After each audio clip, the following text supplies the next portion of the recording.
Are we all just months away from being unemployed? I mean, it's hard to say, but boy, that's a juicy title, right? So Joel is here, and he's staring down the unemployment barrel as we speak. So join us in the breadline on this recessive bowl of dude soup. I got him. It's funny because it's true. Fucking hooked him. Oh, man. Monetizing Joel's sadness one day at a time. Oh, come on. What? Well, that was our business model from the start, wasn't it? Yes. Does prognostication work? Find out in the rest of this article. I mean, it used to. We'll see. Hey, I don't have a better strategy yet. This is Dude Soup Podcast. Welcome. I'm your host, Lawrence. We're going to talk about some new media woes.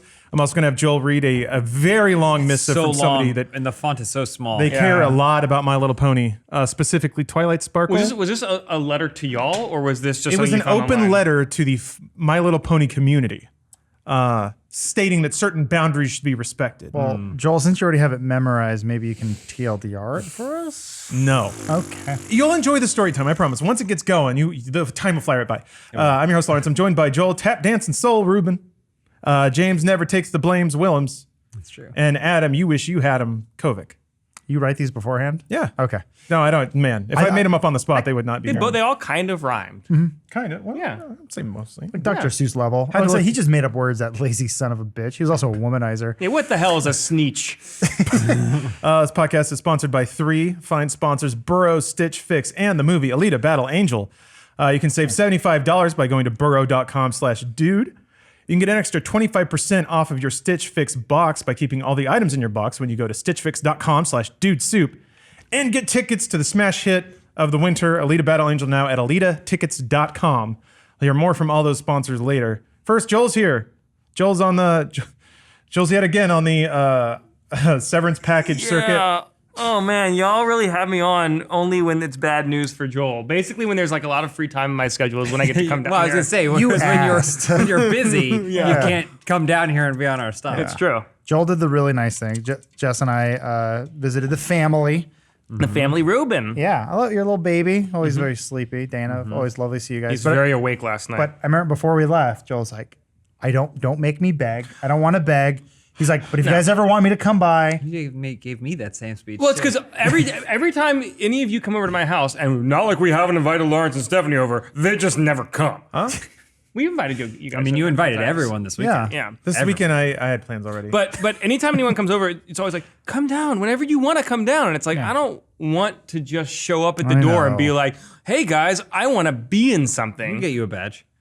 There's one just sitting on a couch somewhere. Just handing them out at this point to old Machinima pretty employees. much. But no, it's like, of course, I always want Joel to come by, but he's always busy. But now going through this transitional period of his life. He's trying to get that blue check mark on Twitter. Really, we're trying really hard. you gotta drop that.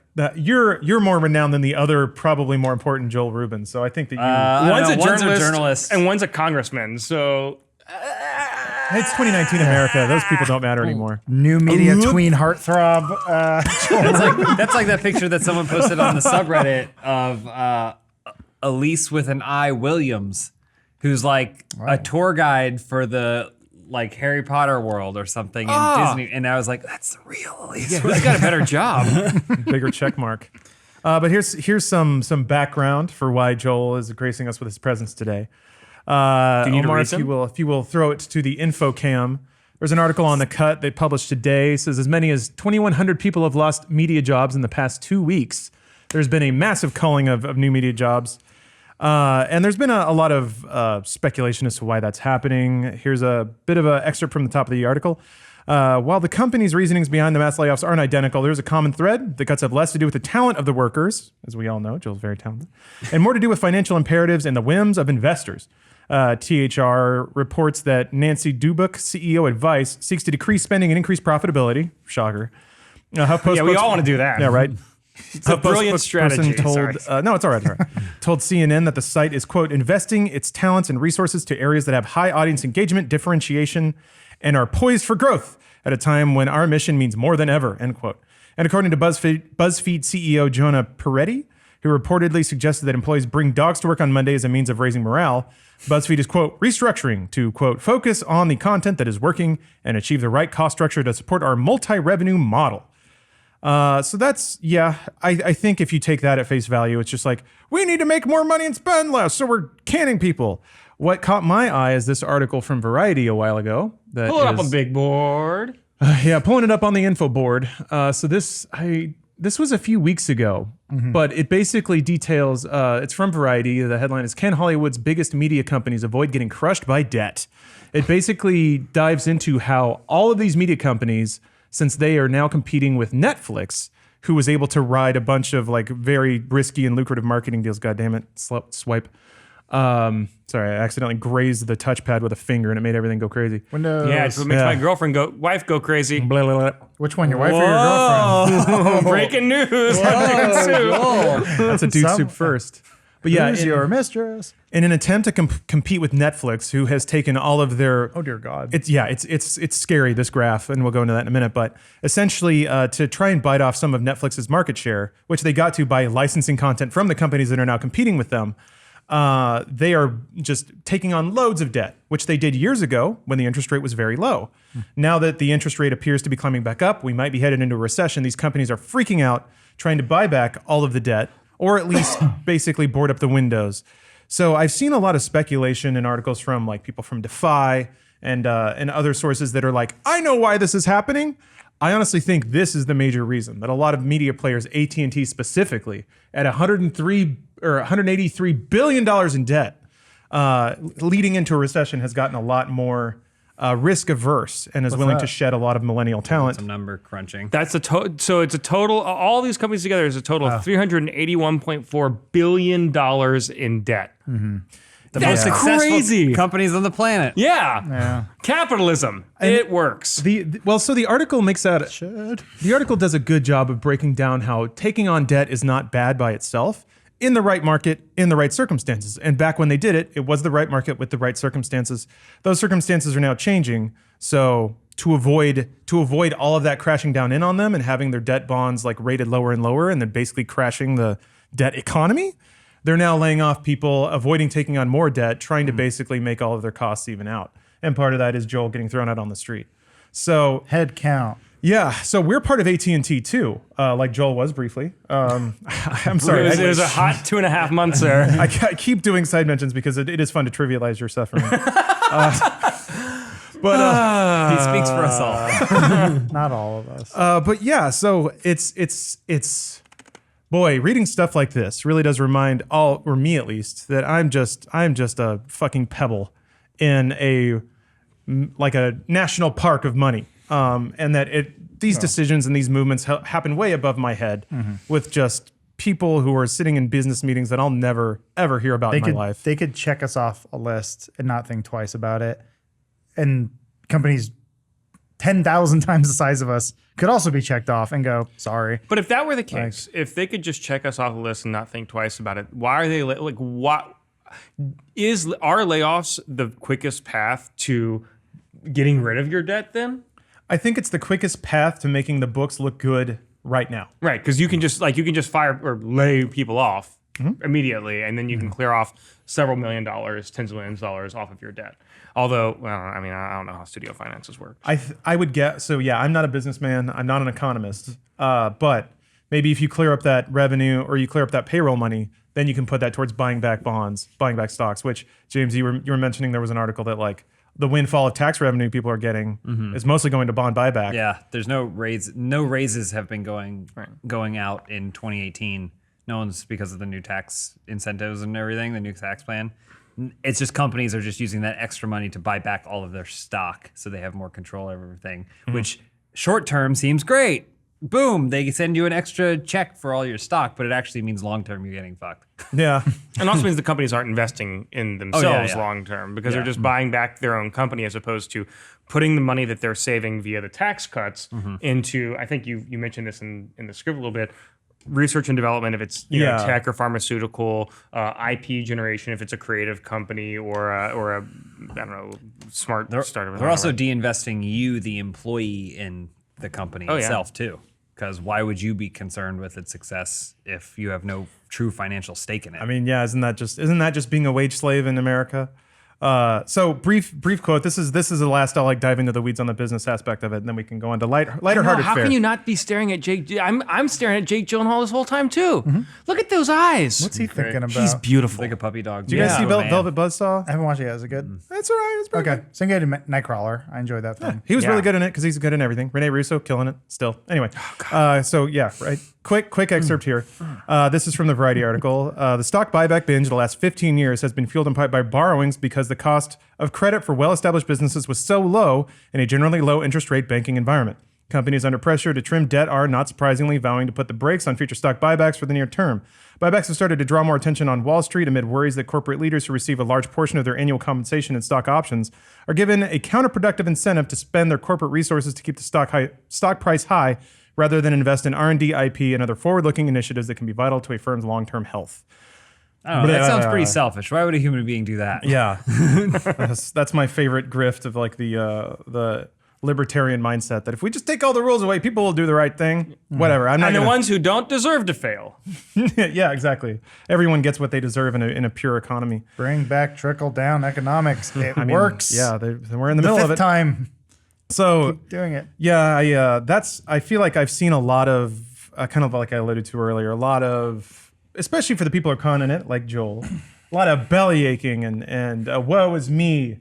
But Joel, just realize you're a pawn of some billionaire who doesn't give a shit about you. The way that so this is not necessarily specifically related to this. The way that I feel about specifically my position in all of this is that before I worked, That's all right. That sounded relaxing. I needed that. I love that pop. Before I worked at Machinima, I worked in TV, and I worked on network sitcoms for 3 or 4 years as like different levels of assistants and PAs. Anything we've heard of, Joel?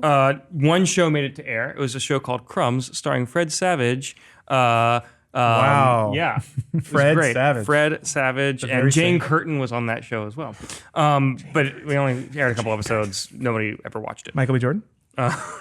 15 cents. But like I worked on probably 8 to 10 shows when I was working on shows. And some shows you would get a pilot and you would put together an entire staff and an entire crew and you would shoot a pilot and then you'd be done and it would never get picked up. And some shows you would shoot 4 episodes and it would never go to air. And some shows like Crumbs, you would shoot 13 episodes and 4 would go to air and then the show would get canceled. But the show gets canceled. If you're lucky, you get a 10-year run on a show, but very few people get that. I look at all like whether it's SourceFed getting canceled, or what's happening with Machinima personally for me, like it's a TV show. I'm working on a TV show and we work in entertainment and gigs come and go and you kind of have to just be, if you're going to work in this industry, you kind of have to be okay with that. That is personally how I look at it. Now, from the perspective of this, I think there are a variety of separate issues that are facing the digital media like landscape right now that we can get into. But like, don't have a pity party for me because of the job. Have a pity party for me because I like drinking not alone. Amen. Just to be clear, so that way your metaphor works, Funhaus is like leaving Seinfeld halfway through season 2. Right. I'm like Spike Feresten, one of the writers on Seinfeld, leaving and then going to get a shitty talk show that never had legs. That's what I meant. Yes. Is that the Chevy Chase show? No, Spike Feresten had a late night show on Fox. Doy. Wow. I can't believe you don't remember it, except that was the point. Yeah. I liked it. It was a funny show, but nobody watched it. But Maybe don't give the writer a show. tell that to Conan. Yeah, I was gonna say. I know, how but dare he you? went from writer to personality, like Not pretty really. He went from writer. Writer to- Someone was No. like, we should just give this writer. No, you're Yeah, right. and that person was Lauren Michaels, and he was right. We should just give Actually, this my bad. writer. You're absolutely correct. Yeah. I forgot he also did Look Well, but that was only one season. Oh, Or no, yeah. I think it was maybe just a He had The pilot. Simpsons. He did SNL. Yeah. Lookwell was well after he had done the Tonight or the Late Late Show or whatever. No? Maybe around the same time. Oh, okay. Yeah. I remember that being late 90s, but I, could be guess, way yeah, I off. could I see guess that what we're being a all saying is gamble. give me a late night show. Yeah, Joel needs his own variety show. It's time. It's been a while since we've had a 1-hour TV spot that opened with a song and dance number. Yeah. And too Joel's long. the man to do it. People opening doors. Where's Joel? Slamming them again. Kind of blows my mind that format is still on television, and then night?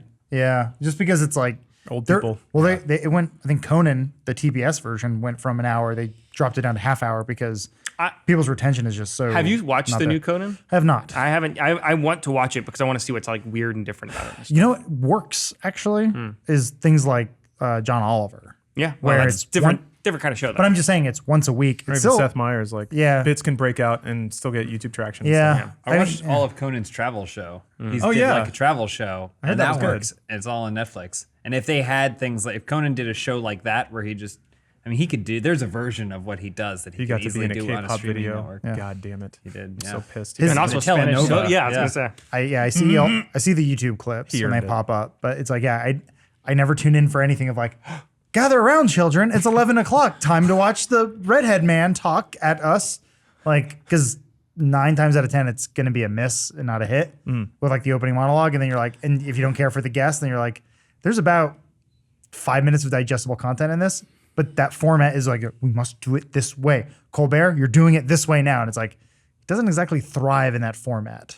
He would do better as a John Oliver. For you, but for all the old people I mean, that are he's, still very he's much only been on watching the TV show. for 25 years, so like, know. what the fuck do you know? Yeah. I just Adam Kovic. I liked him more when he played a character and did a thing versus him trying to emulate a talk show host in a format that doesn't work for me. I'm part of today's youth. That's the funniest thing I've heard on this podcast so I'll be far. 34 years young this month. I can't wait. Congratulations. Hey, I made it through most of a century. So, Lawrence, are we all going to lose our jobs? I mean, I think the takeaway for this is that shit's volatile. I don't think it's weird because from a business perspective, I think it's tempting for us to believe we're safe because we have a really good model and pretty good margins. Like we do our jobs well and we do what the Rooster Teeth tells us we need to do. But that doesn't prevent somebody eight steps up the corporate chain from just saying cut X number of people and that's that. So I hope not.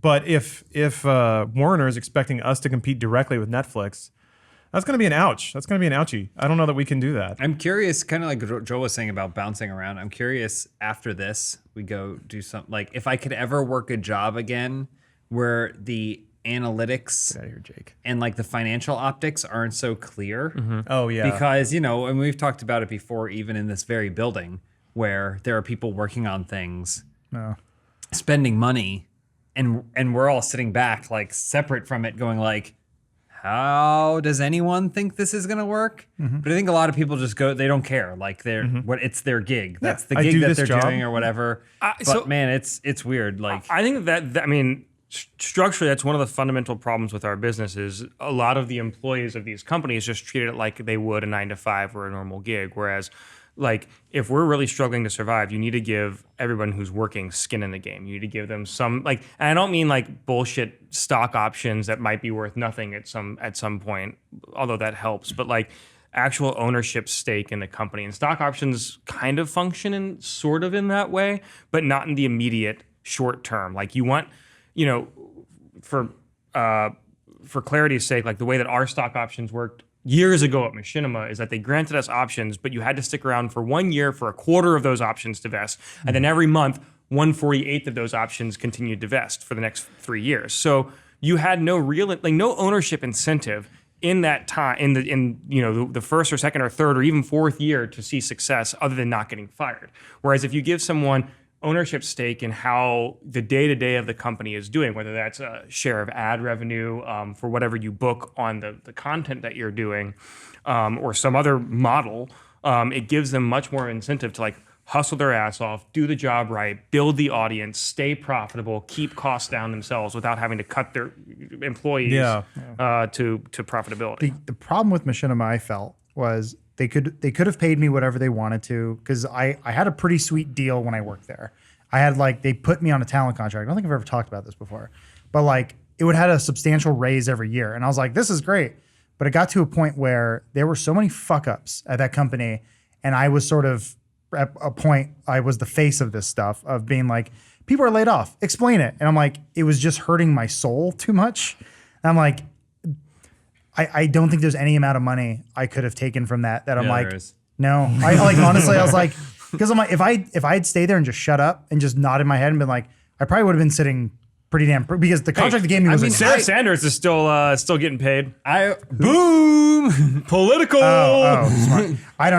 But that's other people. Like for me, I would rather be making less money and feeling like sort of like creatively satisfied rather than being like, hey, your drunk uncle is going to keep doing shitty stuff and you need to keep explaining and helping, fixing their mistakes. I would also, not to diminish your moral standing, because I do think that was a factor, but I do think that you're not giving yourself enough credit in you saw the writings on the wall and you were like, so what? I'll be sitting here like a husk getting paid money, but to make nothing that I care about for the few more years that maybe this lasts. I think you also could say that you saw that as well, which is also a lack of investment in the company, because what are you going to... I mean, I think it's tangentially related, but I had a really specific reason at the time that I wanted to leave. Well, I had two specific reasons I wanted to leave. One of them was I wanted to keep... What's that? Parking spot. Yeah. He threw a fit. What an uncomfortable day that was. I wanted to continue working with y'all, and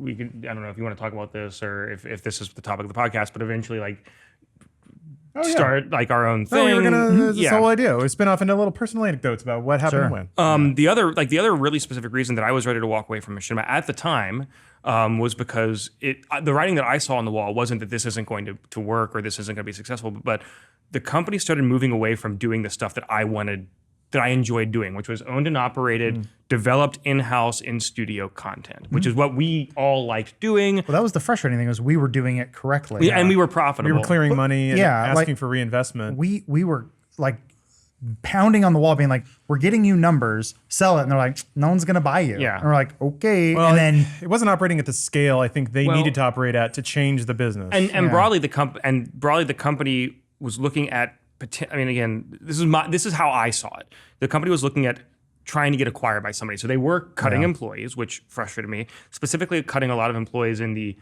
production and original content zones that we were sort of tangentially related to.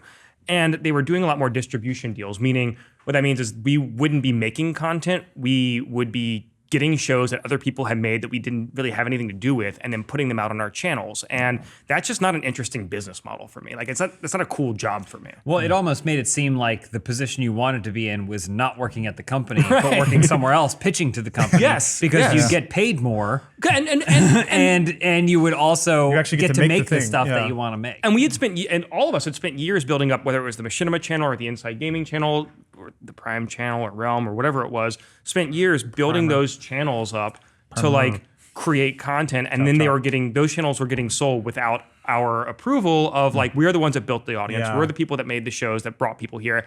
And now you're insisting that we put shit on there that doesn't really have our seal of approval or isn't good. That's why I wanted to leave, is because it just was less interesting business model. There was an attitude there, which was sort of that for years. It was, we put anything on this channel, it gets hundreds of thousands of views. They have to watch it. Yeah, so keep putting it on there. And then you saw the numbers dwindle and dwindle. And then they started going, what the fuck? And so then for years, years, we were when we tried to grow Inside Gaming like a phoenix from the flames, we're getting numbers back, numbers going up, we're doing it. And then they'd go, slam, now this thing. And we're like, okay, cool. Yeah. Or big giant lawsuit, boom, explain that. And it was just so unnerving to constantly being hit with that, where people are like, hey, what's with this scandal? I'm like, I don't know. These are all things happening above me. My job is so narrow for what I work on and what I get to control. And I'm very much in control of those things. But anything outside of that, I have to keep apologizing for these freaking rich executives who get these cushy jobs and then just leave whenever they want and go get a better job. And I will also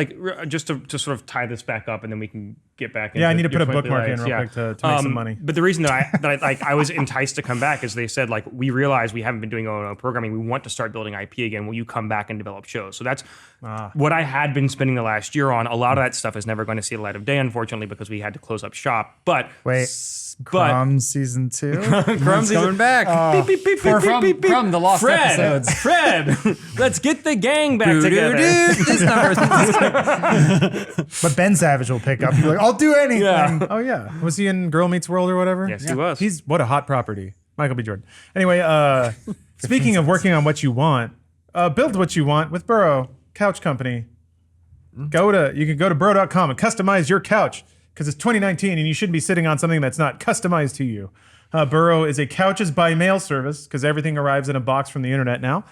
Basically, it ships modular, and then there's these little clasps and stuff that lock it all together. It's actually really solid. I got one, which is pretty cool. They let me customize it. Got those high armrests because I like having my arm up there. And yeah, you slide it together. Those little like pins and things that align, and then a little clasp that locks it in. And it's not like I expected it to be like a little creaky, but no, it's real solid. You gotta really muscle those clamps. So they're pretty tight in there. So like I said, you can customize it. You can pick your color. You can pick your armrest height. You can pick the length of the couch. Can I pick any color? You can't. I don't think you can send them like a hex Pantone, code. yeah. That'd be cool if you could send them Pantones. Maybe they'll expand to that in the future. This year's color is coral or they salmon. decided Yeah, already? it's like coral or salmon or something like that. Nice. Yeah. Good to know. Well, I'm sure Burrow will be on that before long, or Apple Not will send my a color. coral iPhone.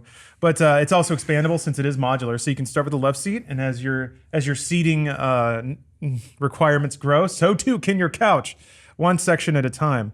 It also has a built-in USB charger because it's 2019 and everything needs USB chargers nowadays. Damn. They also got named. Burrow got named one of Time's best inventions. So you know you're going to be sitting on high tech. You can save $75 by going to burrow.com/dude. That's BURROW.com/dude to get $75 off of your customized modular couch from the internet. Sit on the internet today. Burrow.com/dude. Thank you, Burrow. But yeah, we have this. Moving on to, I guess, more personal experiences, we have this heavy monument to failure from the Inside Gaming Awards 2013. It's really heavy. So, the first one was in 2010, I think. I want to say yes. I got invited out to that no, one. 2009. 2009, because the second Well- one was the first one I went to. 2009 was that in a venue? Because that was all It was videos, at the right? Red Bull Oh, it space. was okay. It was a very small thing, and like I think I created the whole show. Yeah, it like- did seem like it was just you slaving away. I had to just. I've been digging back through old Machinima stuff lately. You go. When did you start at August of 2010. Okay. Oh wow. Yeah. I think that's. Wait, I was shortly after that, but only very. I didn't know we started so close. I to met it. they went on a you- hiring spree. I met you. I want to say Inside Gaming Awards 2010. It was 2010. Yeah. That's when it was like it was more of a venue. It was like kind of a real place. It was like in a bank, like an old bank or something. yeah, like a Hollywood space. But Yeah. Once again, a lot of people LA is going, the best city in the world. but people going up to you and being like, "Hey, this thing you made is really cool. We're gonna bastardize it and do something with it that we're gonna try to just get some influence going." I'm like, "Cool." And they're like, "Also, you need to make all the videos and host it." It's like, okay. It has been weird because I've been poking back through, just for nostalgia's sake, poking back through a lot of like old Inside Gaming stuff. Wait, they're all offline. How are you going through it all, Lawrence? What? Some of us managed to shove some stuff under the baseboards before the Gestapo swept through. Squirrely little bastard. Yeah, but it was interesting, like seeing where that show started, and then clearly seeing other people sweep in and be like, "We're doing this now. We're making awards." It's fun to get the high level view as time goes on and see it in reverse in retrospect. As long I always just told myself, I'm just gonna keep my head down. I'm just gonna keep doing my job.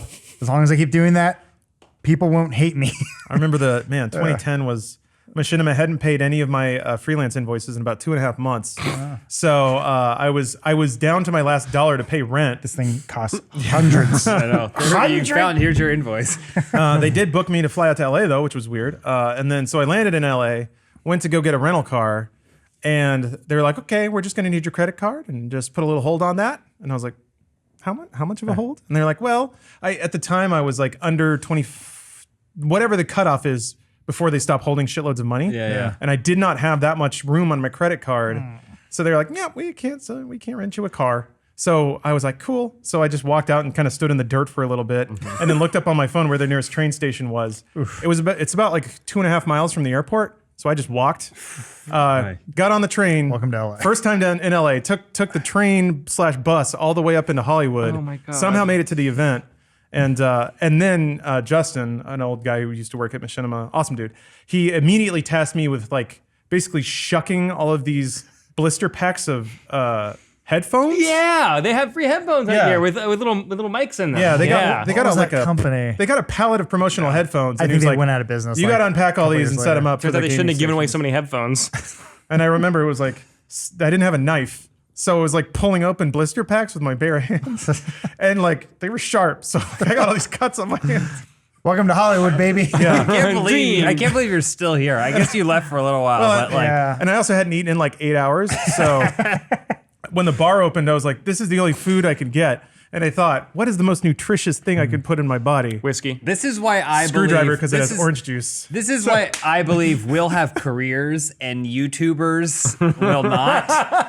Because YouTubers started and they never got on the plane. They start in the basement, they accidentally build this audience or whatever, and then they turn it into a business after the fact. But his Hollywood experience was walking 2.5 miles to a bus stop and then ripping open headphones. Yeah. He wanted it. It was fun. Like that was the only event show, or like that's the biggest event I've ever been to. Yeah. Before that, I was grinding out reviews for the Inside Gaming blog, which they started because they wanted to get on Metacritic, and that's it. Well, we've talked about this before, but I still remember there was the meeting where they're like, you know where the money's at right now. And I'm like, not really. No, they're like, newsletters. If we do newsletters, he's like, imagine a world where we get 30,000 people to sign up for an email. We're like, okay. And they're like, now they're all signed up. What do? You put an ad in that email. Boom, 30,000 clicks right there. It's like, don't think it works that way. Like, do it. And then so Lawrence. Yeah, that was my first full-time meet job. Lawrence. He's making the newsletter. I'm like, 80 pounds overweight. I believe it was 2011. 2011, yeah. I was like, I don't think anyone does newsletters. Which takes us back around to new media layoffs and debt,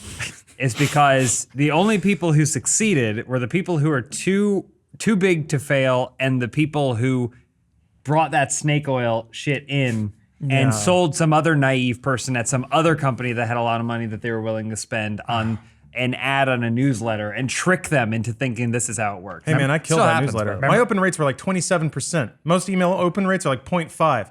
And the only ad that ever ran was for Bite Me, the premier zombie show That was the best when that was supposed to elevate Machinima out of the gutter and into like Netflix territory. and I always remember when there was a new tool, they'd be like, did you know we can put an annotation on all videos?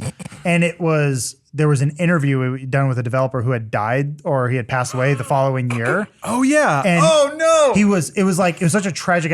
He was the nicest guy in the world, and the story was like his pregnant wife was in the car, and the way he was an unavoidable car accident, and the way he crashed, he basically saved his wife and his unborn child's life.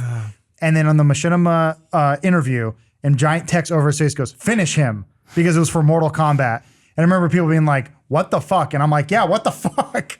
This sucks." What did you say in the apology video that you had to make? Well, the thing was back then, so like today, if there's an issue, it's very easy for us to go into our channel and go, oh, change this.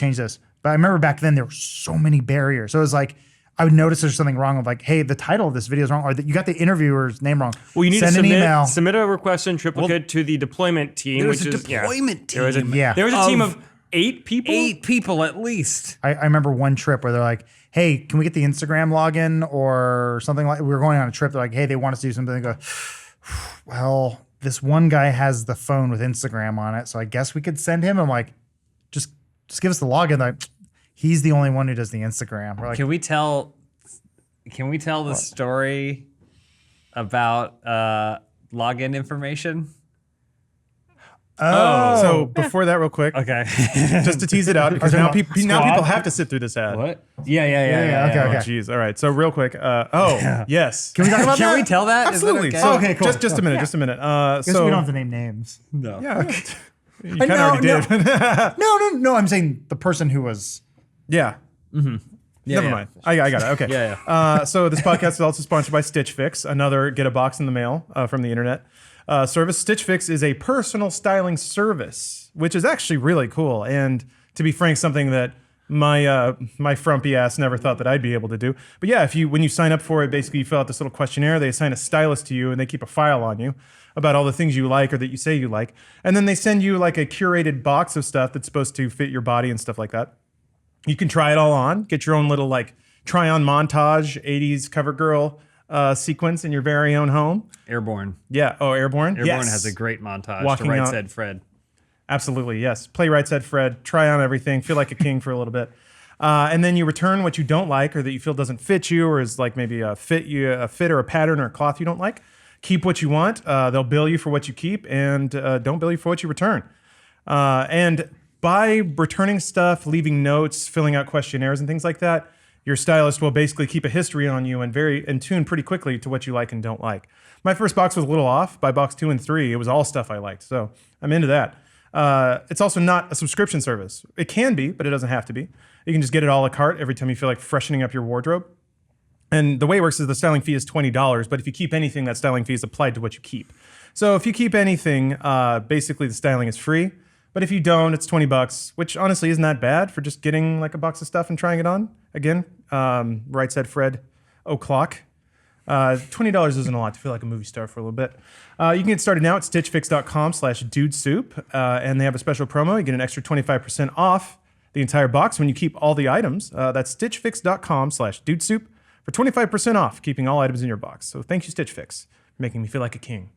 All right, yes,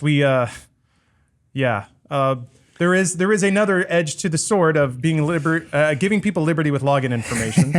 It's just more about like how did this fail kind of situation, and it's because there's like keys strewn about the castle and no one knows who has them. But I remember a particular Inside Gaming episode where you guys may have Poke the beast. poked a hive of some sort. Sorry. A reptilian I thought you were creature. talking about something else entirely. Okay, well that Can could be you another give one me too. hints? Specifically, we had a computer cryptic. that Yeah. there was I a know what you're computer talking that about I recently wiped because we lost access to it at a pretty basic level. Oh. Oh, recently? Well, no, the losing access happened a long time ago, and so as a result, somebody just tossed it in the storage closet. Oh. Which was a great thing to discover when I got it out because we had people that needed a computer. Anyway, yes, there was another incident where we. This is Machinima. No, we tempted fates and the fates struck Tempted back. fates. Yeah. The fates struck back, and Machinima was held hostage. Held hostage, victimized. Yeah. And then we were blamed. Yeah. We were blamed for it. It was kind of a wrist slap, though. I mean, I wasn't in those conversations, so maybe there was. Do you recall- want to dive into it? Basically, we did an Inside Gaming Daily, Yeah. where so there was a hacker squad called or a hacker group called Lizard Lizard Squad. Squad. Yeah. Not was. No, they're They still still around. exist. They're active? So they Lizard Squad, I defy you to hack No. the Funhaus channel. No, I mean, we Joel's- actually might be Joel's trying that. Squarespace. He or doesn't speak whatever for it us. But, He's unemployed.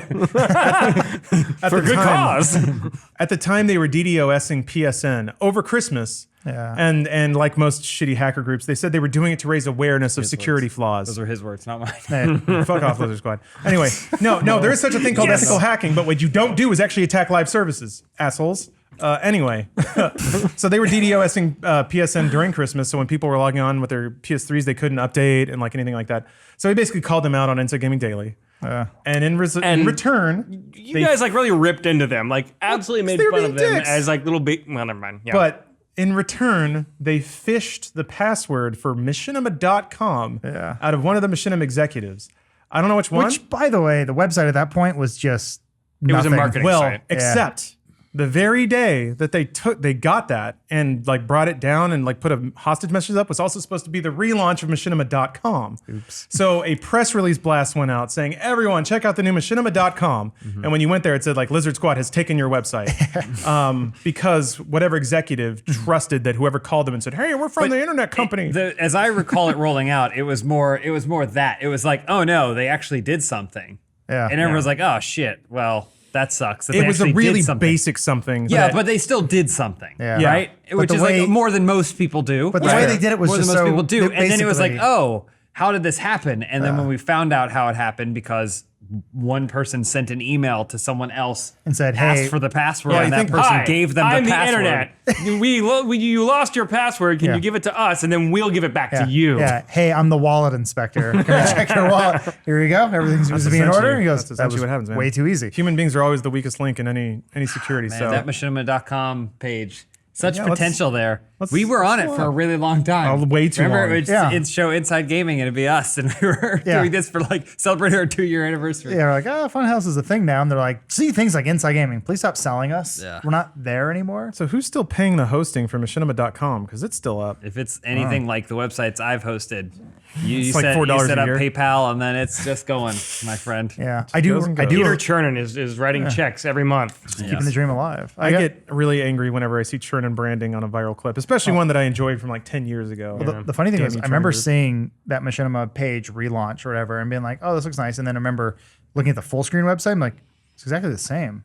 They just paid the same guy to use the same Squarespace theme. You gotta get paid. best. It's that Probably- dude that's got Probably same tens of newsletter, thousands of dollars going into that. Meanwhile, we're like, we need a PC to do capture for the job that we have. And they're like, not in the budget. The mural, put up the mural. Pay more money to some high schooler to draw some Oh my mural. God. Yeah. I mean, we could just do a podcast of Failings. Machinima memories. Yeah. That's God, what this that is, mural. Joel. We're in the middle of it right now. Remember the ping pong tables Oh, and then God. like the Yeah, There's one certain, causing- there's certain telltale Peanuts in signs the phone that, jack. like, there's a reason. Well, don't forget the time where I think we've told this before, but it was like a Friday night and everyone else at the company Oh, was yeah. having a party. Yeah. And To raise morale. Lawrence was cutting like what is it? Steam roulette, I think. Yeah, Steam Probably. Roulette, and I was cutting an inside game, an IG Q&A. and I was playing League of Legends. No, I think you were in there too because you were trying to be supportive, Yeah. even though Yeah. you didn't have something physically to do. You were like, okay, guys, I'll be here because I'm going to help do the deployment and everything on it. Everyone was all gathered around as we were trying to finish this thing well into the evening on Friday because that's just kind of how it worked. You don't have the weekends to work, so that means the stuff that goes up on Monday and Tuesday. It's no different here, but we're just better prepared for it. Desperately trying to do it while the rest of the company's throwing a party, having fun, and then someone comes in. I don't know how into detail we want to get, but someone comes in and asks us why we're not partying. Is that Why- Dana? Was it Dana? No, absolutely Because not. Dana definitely did that to us at least once. Yeah. Dana was. I remember Dana being on our side very much. Okay. And her whole works. time. there. Well, that's- she busted her ass. Well, that was how our relationship began. As she Yeah. came in to make fun of us for working, and then we made out that night. Whoa! This is a different. was working something. This is a different, more disheartening person Yeah, I that was came making in. out with my copy of Photoshop, but and then said we should just. Who cares? What we're doing doesn't matter. We should be eating cake or whatever at this party, except it was was our it was a job. higher level person coming in and being like, "What's going on in here?" And we're like, "We're working. we have we're earning content that goes money. up over the weekend, so we have to do this." And he's like, Yeah. right? And we're like, "This is these are the people who just don't give a shit." Being bullied by an executive at the company for doing your job and Trying to make money save it, yeah. that I don't get any of. Right. It's like really a bad feeling. The weird thing is I understand what was going on because the executives are like, we got a real morale problem at this company. Let's bring in a ping pong table and have like weekly champagne toasts or whatever. That's the problem. So yeah, when an executive sees, oh, everybody's having a great time, morale's better, and then they see us like hunkered down working, trying to actually make things better, they're like, oh, all these party poopers are working too you hard. hear the siren, you knew the fun police was coming for you. Oh god, yeah. They called There themselves was the an fun actual thing. police. It's Unironically. They each member had their own theme song. Remember that played? When they would be introduced at the weekly meetings. You're right. Every and then- single member had their own. So these are the theme song. telltale signs that your internet media company is not on the right track, and that you might be bound for layoff. That isn't to say that you can't have fun, because we have fun here. I think we have a very fun job in a very fun work environment, but we still get the job done and we try and make money doing it. Also, I mean, like, I feel like for anyone coming in, if you watch our content and go, man, those guys must be laugh a minute, wackadoos, crazy. It's like a library here. It's so quiet. It's peaceful. It's nice. Like, everyone's just getting their job done. Everyone respects each other's space. So it's like, yeah, we're loud and silly during videos, but then it's like, it's calm. It's nice. There's not a bunch of people outside that we hate partying, playing ping pong, and be like, yeah, I don't care. Woo! This place is going down. coming in at 10 and leaving at 4, and we're like sitting in the fishbowl so we can see them come and go. I remember when I can't see them because they put the mural yeah, up. when the Yeah, mural yeah. went Now up. every time I look to the left, instead of seeing a beautiful city Man, what a street in day. the sun, I see the crotch of a Polygon man who is enslaving a bunch of poor contracted YouTubers in all dimensions. It never actually happened, but I did in my head imagine them like an old timey guy with a broom, like pushing up the print, and like the sun gradually getting eclipsed as I was sitting at my desk Well, then looking now up. the sun just beams red or blue, depending on where it's Yeah, at. what part of the package? The digital only dick part is that they shining through. didn't cover was the window behind me where homeless people would take shits. So it really was a magical office, though. I love that. I love that room. It was great. I mean, It was wonderful. It was the perfect opportunity to show someone what not to do if you have a great building. Because like they had a lot of cool like space and office and stuff, but then there was that one giant room, and like this will be Game HQ. We're like, this is like a big studio space. What are you gonna do with it? Put a bunch of garbage in it, and we'll put a bar with a sink that goes nowhere. And so Oh yeah, and people kept pouring stuff in it. It just Yeah. went into a bucket that nobody emptied. they had out. a custom built bar. I kid you not, there was a sink, and it went down, and it just went to nothing. So we were like, drink's done, and they poured it. There had to be signs It that were just like, this started is to not a mold. functioning sink. that whole situation is wild because, man, I remember, there was an executive that loved spending money. It's like, we're going to make a game room and it's going to be cool and people are going to want to come by and hang out and we'll shoot stuff in there and it'll look awesome. To be fair, they did shoot some things in it, but I remember I went in there to do something once and I was sitting in a chair and I was like, how do I get this stuff? And there were like 18 knobs and 4 dials. I was like, which one moves the back? But they were red and black, Lawrence. Oh, yeah. They were red and black They were bespoke chairs. chairs. But I remember I flipped it over. I looked at the serial number on the bottom. I Googled the serial number to look up the manual to figure out how to adjust the back. And in doing so, Found the price. I found that those chairs cost like $900 each. And there were like 12 of them. So Startup. yeah, somebody was like, get the top of the line everything. I want the best chairs. I want the best lights. And then it just sat there and it smelled like a dentist's office for like a That's year. because people did fucking P90X in there after work every single day. Well, and then I thought, was yes, one of them. people. But we also there was I don't know if you remember, there was a sketch we filmed where P90 yeah, Xbox. Yeah, where there was like Good sketch. It was pretty funny. there was like Gone forever. masticated potato chips sprayed all over the ground and like that was not the Mountain issue. Dew. The issue No, it was was that like people man were sweat. people were exercising in there every day after work, like 7 people, and it was disgusting and it smelled bad. And like this cool gaming room that like we were going to entice YouTubers to come shoot stuff in. Like you would take one step in there and you would be like, "Fuck this room! It smells like a gym locker." How did you get a room with this many air conditioning vents to smell this bad? I do not. Well, I do know. It was P90X. Box. Oh, yeah. Well, yeah, the routine exercising. Hey, blame Matt Peak for trying to get us all in shape. And then we eventually started doing it out in the parking lot. And then I busted my calf or something. 24-hour fitness right down the street. I with Some of know. the most beautiful men in this fucking city. I started Actually, going yeah, there, and there was the Econ guy with the displayed giant pretty fake well. ass. Oh yeah, he was there. Me and Matt also did Insanity in our old office for a while, but luckily the man smell didn't set in. And now I'm one day into Insanity it did. again. It What smelled like shit in there. For Oh, a sorry. while. Hold on, Joel. I gotta show off a little bit. I'm one day into Insanity and I already laid my bike down, God. so my legs all fucked up. That's cool. So when I do my power Insanity jacks today, didn't do that. No. Motorcycle did that. Yeah, my own Yes, but if- dumbass. Extreme If lifestyle. the definition of insanity is doing the same thing over and over again and expecting different results, how many times have you busted your ass on your motorcycle? Twice. That's it? Yeah. I thought. You thought it was like 8? No, I thought it was like at least 3 or 4. No, this one was purely my fault. Okay. Unless I attribute it to an angry god that actually made it rain in LA for once. What if but you combine bicycle and motorcycle? How many injuries? like oh. Solid 3 dozen. Well, Yeah. so let's see here. When I was at Machinima, I had a battery bicycle for a while, but then the throttle broke, so I just took the battery and the motor off, and it was in just a normal bike. Like this is your symbol for taking. I mean, it off. was. I like knocked it off. I took it off with wrenches and then I threw it into a dumpster. It's your problem, West Hollywood. It's like a bird scooter that's a little rattling. here. Get out of here, kid or play, whichever one is there that day. But let me think. On bikes, I feel like it was like at least every 3 or 4 weeks you'd come limping in or with a major head scar. oh, that was or more from like martial arts something. class. Oh, okay.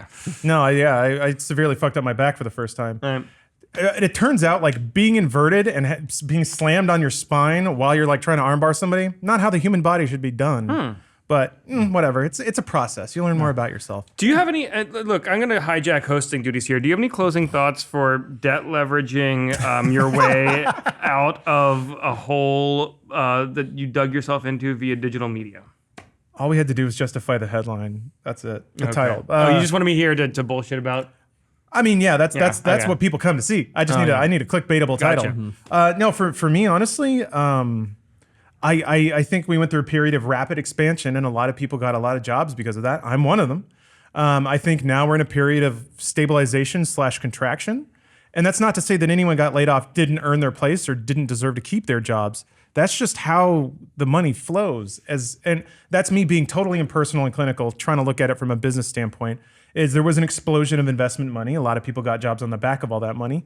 Now that money's starting to dry up a little bit. And when that happens, yeah, people get laid off. It sucks.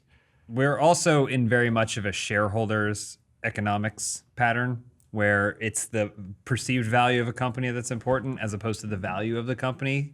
And that's, I mean, it ebbs and flows, but right now it's bad because you. So that I'm so sorry to No, interrupt. it's okay.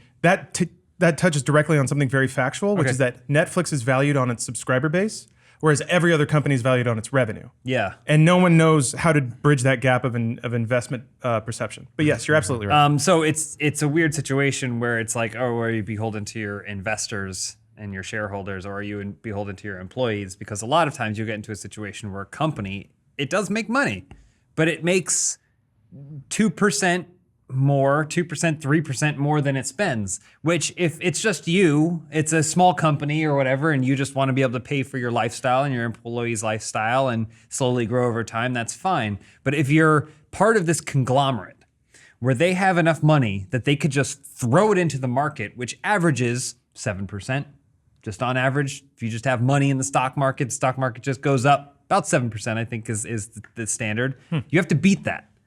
You have to beat high interest savings account, which isn't even that much, 2%. If you go like to an online savings account or something like that, right? Like, so I read an article recently, and I might get some of these numbers wrong, but from what I recall, this is very similar to what happened is currently happening in the print news business, which is that a lot of hedge funds were looking at where to put their money in the 70s and 80s. And print media, prior to what's happening right now, the margins on print media were something like between 20 and 40%, depending on the market. Yeah. Whereas like a supermarket, the margins are like 2 to 4%.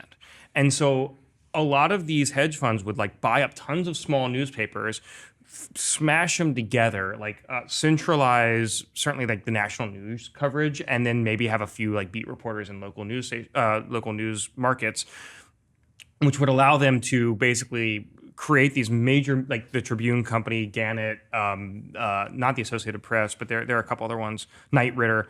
Love that show. And what obviously like over time they de-invested in local news.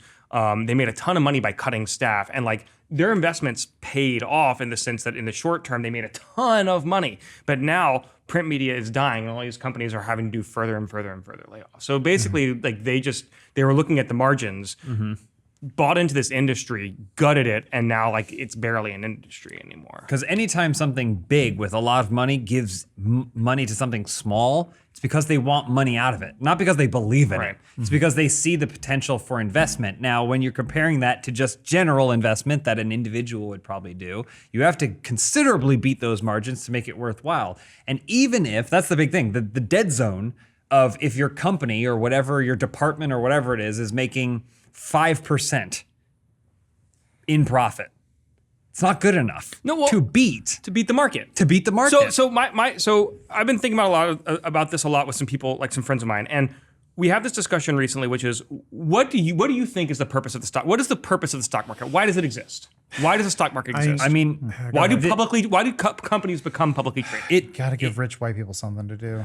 No, I mean, I read a whole book on a walk down Wall Street, and it is supposed to give people like you and I, and all middle class and below, an opportunity to invest in the basically growth of their nation. That's 50% of it. The other half of it is if you have an idea and you can't raise for a great company and you can't raise money yourself, the idea is you go public with this idea and you get people to invest in you so you're able to make that thing and build this company. Kickstarter. These are the original ideas of, this is like kind of why the stock market exists. The stock market now exists to make people who own stock money.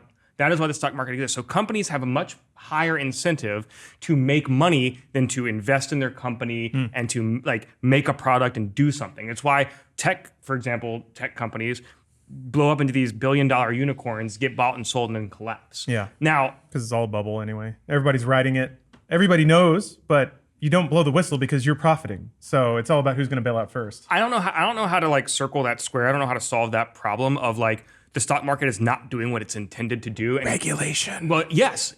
Communist. So like, I mean, like, not to get political, but like, and I'm not proposing a political solution to this right now on this podcast. Stay tuned. We gotta Joel. You gotta wrap it up. Soup. We got My Little Pony stuff to read.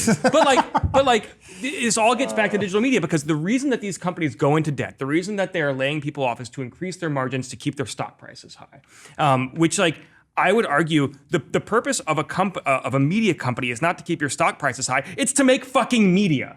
you know? And yes, to make a profit, but you don't need to make media without a stock price high. You don't need to make a 10 or a 15 or a 20% profit every year in order to make media that is consumable and makes a profit. Like that is what is so frustrating to me about a lot of this stuff, is that all of it is driven by the market. It's not driven by the product that you're actually making. Fair enough. Speaking of the market and making good products, Alita Battle Angel is in theaters soon. Good tie-in, Joel. Yeah, good job, Joel. As somebody who's followed nerd culture for a long time, and Alita Battle Angel being one of the first like feature-length animes I got to rent because the Blockbuster near me actually had it in, I actually am really excited to watch this. So this is an adaptation of manga. Now it's feature film from the director and producers Robert Rodriguez and James Cameron, respectively. Robert Rodriguez, pretty renowned director, Spy Kids.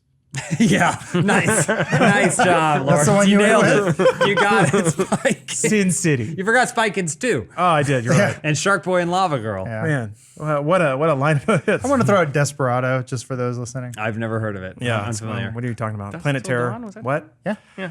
But yeah, it's I've always been a fan of the show. I mean, so the plot, you know, if you've seen an anime here or there, you're pretty familiar with it. Alita is a cyborg with a heart of gold who's lost her memory. She's discovered in a junkyard by Christoph Waltz, who then learns to love in this dystopian land of Iron City, I believe, which is in a very Final Fantasy way. It's like this junker culture that collects the scraps from a higher city that's kind of on a platter above them. They just eat and they throw their scraps down, and then the people who live beneath have to scrape and Like a bird. Just yeah, exactly, gobble it up. It is only when and I'm going to read copy directly for a little bit because I try to stay away from it, but I do like it when it's written like this. It is only when the deadly and corrupt forces that run the city come after Alita that she discovers a clue to her past. She has unique fighting abilities that those in power will stop at nothing to control. If she can stay out of their grasp, she could be the key to saving her friends, her family, and the world she's grown to love. Bum bum bum bum. Nice. Yeah, so Wow, Spy Kids theme. probably military experiment with amnesia, learns to like whoop ass. That's mostly what I'm in it for. And I'm really curious to see how they translate stuff. There's a future sport called motorball, which, as we know, inline skating is coming back I've in a been big saying way. it for Left. years. Never left. Yeah, And never fanny left. packs too. Yeah. So motorball combines both of those things. It's brutal, it's inline skating, and it's in the future. So I'm already on board. And there's fight scenes too. The original content had a lot of that stuff in it. So I'm curious to see how they adapt it. I remember seeing in the they showed the like alley fight scene in its entirety, and they had a clip in it that was like directly from the manga of like the little blade girl like stabbing at Alita while she's rolling around. It was pretty cool to see. I was like, oh, they got that in there, neat. You can get tickets now at 1 second. You can get tickets now at alitatickets.com. That's ALITA tickets.com to support our glorious literature and media from the land of the rising sun. America? Their Yeah. culture has been superior to the USA for a while, and I'm glad we're all I think finally they- starting to understand They, that. they shot a chunk of that movie in Austin. They actually. did. I went to the set. What? It was so cool. Well, when we shot, Did you get inline skates? They had these little cars that they could drive around.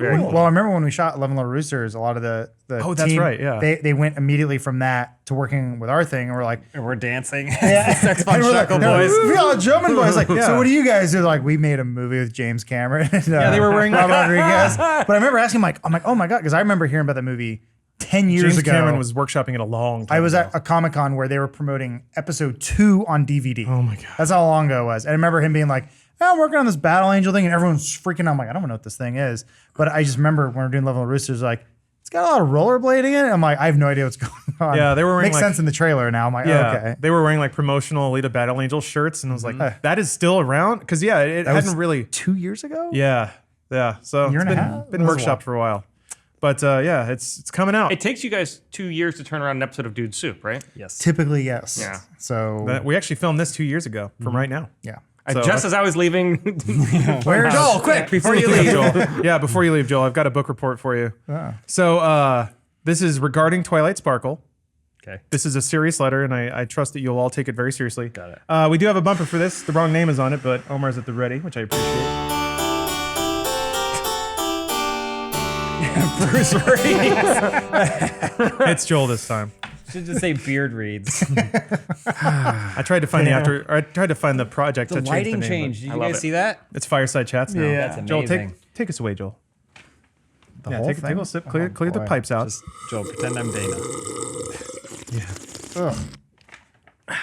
Dear Kevin Sano, this may be the strangest message you'll ever receive, but I do hope you'll take the time to read it and consider what I have to say. To put it simply, I would really appreciate it if, the next time your birthday comes around, you'd request that your clop artist friends, who like to give you sexually oriented pony art as gifts, draw some pony other than Twilight Sparkle for you. The reason I ask this is that Twilight is my fiancée.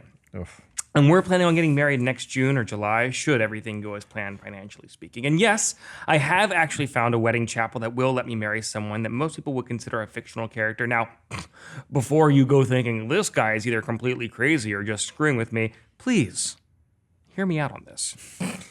That's 2 paragraphs. Damn. You're like Yeah, 20% done. No, 10. not even. You see, I'm totally head over heels in love with Twilight Sparkle. I have been for about 11 months now, and at this point, I'm in a committed relationship with my Twily. By that, I mean I don't date anyone else, I don't sleep with anyone else, and I have zero interest in having any kind of relationship with anyone other than the mare I adore. Pushing on Joel. I love her please. with all my heart, and I'm 100% committed to that love. To express my love in a real tangible way, I have a beautiful handmade custom Twilight Sparkle plushie that I can hug, kiss, cuddle up in bed, go to sleep with at night, and take out on the town, do all the fun things together that normal couples do. Focus might be a problem. I take her out to eat at nice vegetarian restaurants. We go shopping together. I take her out for coffee. We do social activities together, like hanging out with friends, seeing movies, etc. Etc. And I talk about her as if she is Twilight, because to me she very much is. When I look at her, I see Twilight Sparkle. When I talk with her, I'm talking to Twilight Sparkle. When I hold her in my arms, kiss her, there are no doubts in my mind that it's the mare I love whose lips are pressed against mine. And every morning when I open my eyes and see her head on the pillow next to mine, with her gorgeous violet eyes staring back at me, I can't help but wonder how I ever got to be so lucky as to have a partner as smart, funny, beautiful, and all around as wonderful as her. All my friends and We're halfway done. I'm here. Oh God. I'm only here. I think we have to bring Joel back, I guess, to finish it. Oh, We're no. good. We got plenty of time. We Don't sure? worry I think about we're it. over. No, we're good. All my friends and people who know me well say that my love is a thing of beauty and quite admirable. But Don't- from the don't outside rush, perspective Joel. of someone Savor the who experience. doesn't know me, you're probably going, "Wow, that's pretty damn crazy," and wondering, why don't I just go get a real girlfriend? The truth is, I've had plenty of real relationships and sexual partners in the 27 years I've been around. A few short relationships, one that lasted 7 years, and a total of 6 different sexual partners. So my love for Twilight isn't out of a lack of real-world intimacy and relationships. I just fell in love with her. My heart didn't give me much of a choice in the matter. But you know what? I'm totally happy with my love and relationship. It may seem weird to you, but it fills me with joy every single day of my life, and I've never been happier. So what if it's weird?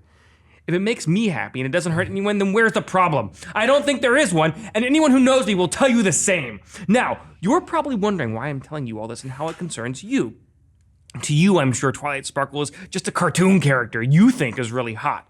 So I imagine you wouldn't think anything of having your friends draw sexually explicit art of her as birthday gifts for you. And hey, I think she's really attractive too, so I get where you're coming from here. I often go on e621.net and rule34.paheel to see what new erotic art people have drawn of her. But to me, she's more than a cartoon character who's sexually attractive. She's my fiancée, who I love with all my heart, and soon to be my wife. So it's been bothering me lately every time I go on these sites and see a dozen or so pieces of art people have drawn depicting my girl in various sexual situations with the same person over and over. And that person happens to be you. Don't get me wrong here, though. This isn't a jealousy thing. I'm very secure in my relationship. I know without question that Twilight is just as faithful to me as I am to her. She's actually sitting on the couch next to me, reading while I type this. She's very real to me. And I know she's not sneaking out in the middle of the night to go have kinky sex with some famous artist. And I do respect your talent as an artist. And an artist's creative freedom to draw whatever they want, that's cool. What bothers me is that all these birthday images you've been getting, Twilight is always depicted as if she is your sexual plaything, drawn wearing a collar with your name on it, or with a speech bubble saying something that would somehow suggest she was your property. And I know quite well that Twilight Sparkle is not your plaything, nor your property. She's my fiancée, so that bugs me a bit. What I find really loathsome, though, is your penchant for degrading my partner in both your art and the fan art you've been receiving lately. Twilight is a sweet and fairly vanilla little mare who I treat with the utmost love and respect, and she definitely does not deserve to be portrayed as some kind of sexual slave who likes being dressed up in sleazy attire, wearing a collar, getting sodomized, and having her face ejaculated on. She's not into that kind of stuff. And the fact that there's someone out there in the world such as yourself who would desire to treat Twilight in that way and have his friends support and validate her desires to demean and mistreat my partner by drawing pictures of him doing so really does bother me. I don't take any issue with people having kinky sex as long as both parties consent to it and enjoy it. But I also know quite well that my Twilight has no desire whatsoever to be treated like that. So next year, when your birthday comes around, keep in mind that Twilight Sparkle isn't just a lifeless cartoon character to be objectified for your sexual gratification. She's a partner of someone who loves her very much, and by that time, their wife. So both myself and Twilight would greatly appreciate it if you picked someone else to request erotic art of for your birthday. Based on the very large amount of different ponies you draw art of, I imagine there has to be many other ponies you find sexually attractive. I assume you'll probably just dismiss this message as the ramblings of a crazy person and likely ignore it, but if by some chance you do take what I've had to say to heart, well, we'd appreciate it. Regards, name redacted. Wow. Love is real. That was really long. Very Yes. nice. Wow. Good for you for doing it so well. Like you read it for the first time. I did certainly read it for the first time. It's Did not like you did wrote not it. read it out loud as I was writing it. No. Well, Kudos to Lawrence, though. He was right. I was paying attention. Like I was worried. But I got no, it. I was in. Yeah. that man does not waste words. When he spends them well. He could be ghostwriting some famous person's novel. But no, he wasted on emails. Guys, That's going to be adapted for the next Game of Thrones book. Oh, absolutely. Yeah. That's the whole next season right there. All 2 episodes or whatever's coming out. I mean, they have done incest, but nobody's fucked a horse yet, have they? Not imagine on the- screen. Imagine the heads that would turn. You ever got tricked into accidentally seeing bestiality? That'll do it for this week's podcast. Thanks for listening. We'll be back next week. Do we know who's on deck for next week? We don't know yet. Hey, it'll be a surprise. Did you tease me last week for this week's episode? No. It's Absolutely not not. guest, it's host. Yeah. We're swapping hosts every week. Yeah. But it's sort of who can do it. We have an order, but it's up to the audience to decide. No, it's not really. It's not. Vote on the straw poll. There's no straw. You got to find it. Yeah. It's 19 random numbers and letters. I've left you 5 riddles in this podcast. Find them if you dare. Each more devious than the previous. Congratulations to Inside Yeah. Gaming Award Don't drop it. 2013 Oh, boy, winner that's, of. That's going to dent the table. yeah, Who's going that- home with that bad boy? The Earth will crash into the sun, and that will still exist. It's staying here. One of my favorite. No.